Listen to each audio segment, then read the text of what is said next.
Is it afternoon? Yeah, it's afternoon, isn't it? Good afternoon. How are you? Oh wow, it's Sunday and it's great. Look, my lunch. I'm really, really chuffed. Look, yummy, yummy. So that makes me really happy. And if you're my fruity buddies, you'll understand. Oh my God! And who tried figs for the first time? Thank you, Tom. Tried figs for the first time this week. Amazing! So I'm a bit in love with figs. And then the Sainsbury's guy told me he bought a fig tree last year and has had over 300 figs this year. So guess what I'm buying? Hopefully this week. Frigging fig tree. That's not what I've called. That's not why I'm on here. Right. Hi, whoever's. If you come on, just say hi. So really, the reason I have come on is not to talk about fruit and figs, is to just have a wee little discussion here about there's a lot of terms being bandied about. And it's like awakening and awakened and awake and conscious and all that jazz. And there seems to be, and there really, really is, and neither camp is right or wrong, but there is a massive, massive difference between awake and open to possibly things aren't as they seem in the media or in the world, and being conscious and spiritual.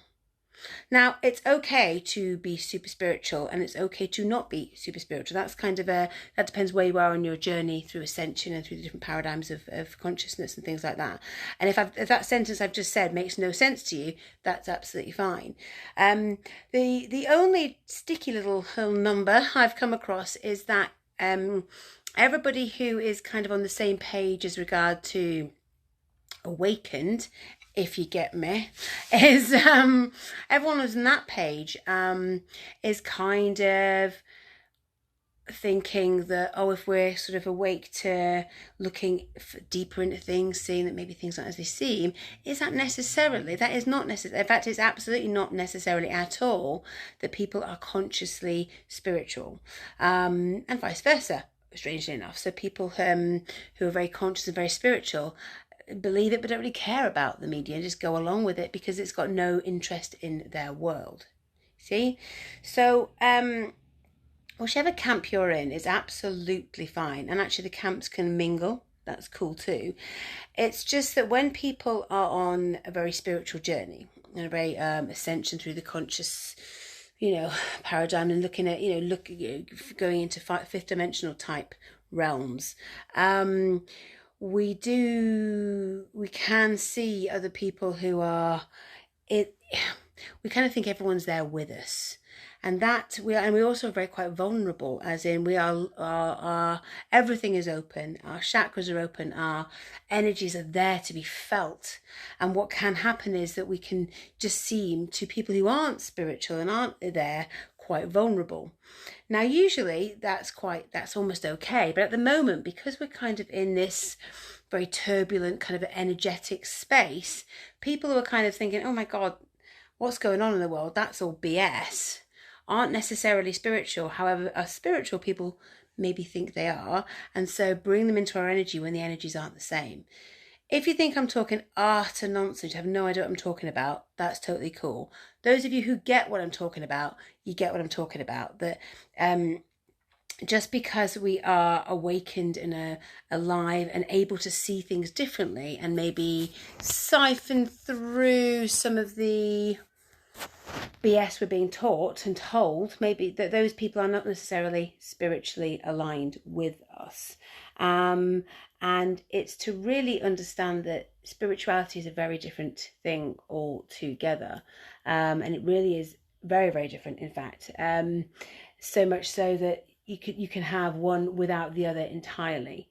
I have a lot of very intuitive, spiritual friends who are not in tune with the other stuff either. So I think it's more just to be very aware of yourself, very aware of people around you, and making assumptions of other people's lives, making assumptions that you think you know somebody without actually connecting with them and talking to them and asking questions. Just assuming that everyone's where you are isn't necessarily a good thing for you, especially if you're in a vulnerable place and you are on your sort of ascension steps. And I don't know about you, but like, I've been on a spiritual journey for quite a long time. So I feel really blessed that I've bedded into everything nice and gently for the last 20 years. Well, actually longer than that, because I started Reiki when I was 13. So we're talking 27 years. So, no, 27 years ago, because I was 14. But in case no one knew, a week ago I was 40, in case it passed you by. So because I've been on this lovely spiritual journey for quite some time, this juggernaut of ascension has kind of, it's amazing, but it's an amazing ride I'm on. And people who are just coming into the spiritual world and seeing that there's this beautiful conscious collective up here, I can't see that, up here, who are just new to it, it must be utterly like you've been hit in the face, because it is beautiful, but it is intense. And not intense as in camping. That's what I did there. So it's intense as in it's intense spiritually to literally go through all these things. Us people who have been on this spiritual path for a while have kind of been tam-ty-tam, up we go, little step up the ladder, have a look at the lay of the land. Oh yeah, that feels comfortable, I'm going to sit here for a minute, next rung up the ladder. That's not what's happening now. So everybody who's starting this is like running up like this escalator, rather than a nice little ladder climb. So first of all, much love to everybody who started the spiritual journey in the last 2 years.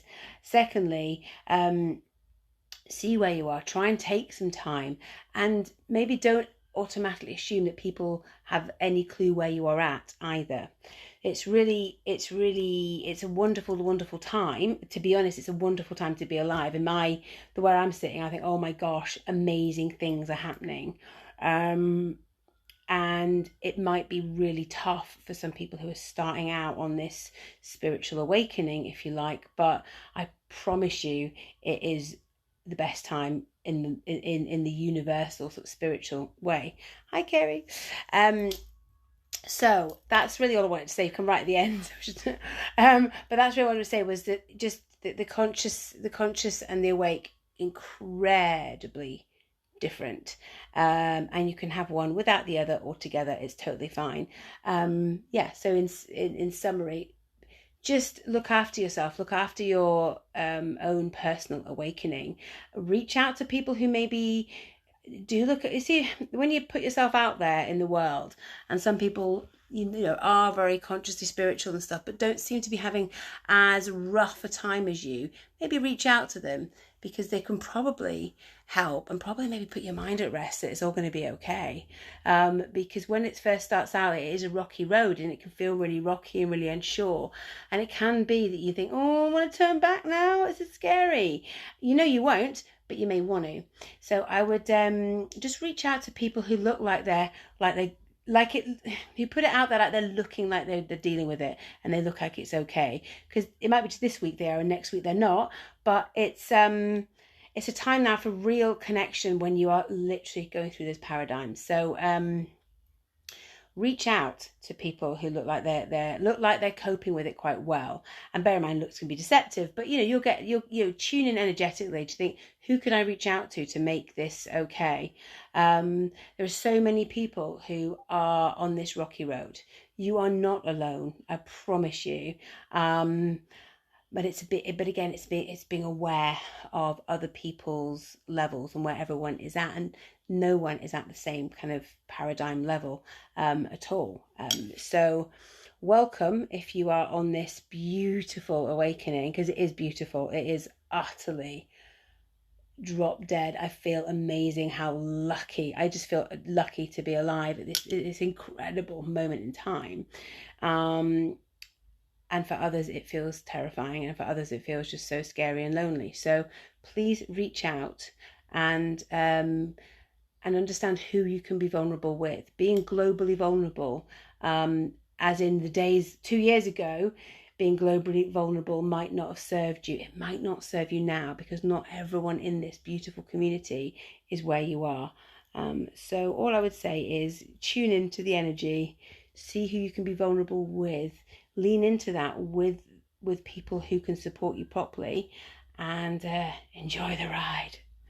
Anyway, I have had a shower ages ago, but I've just been standing in the park, and it was just loving the chat down there, and it's beautiful. I go from chatting about like thrash metal one minute to conscious connections the next minute to really good sex the next minute. So like it's all out there for us. But listen, with love from me to you, have a wicked Sunday. Bless you.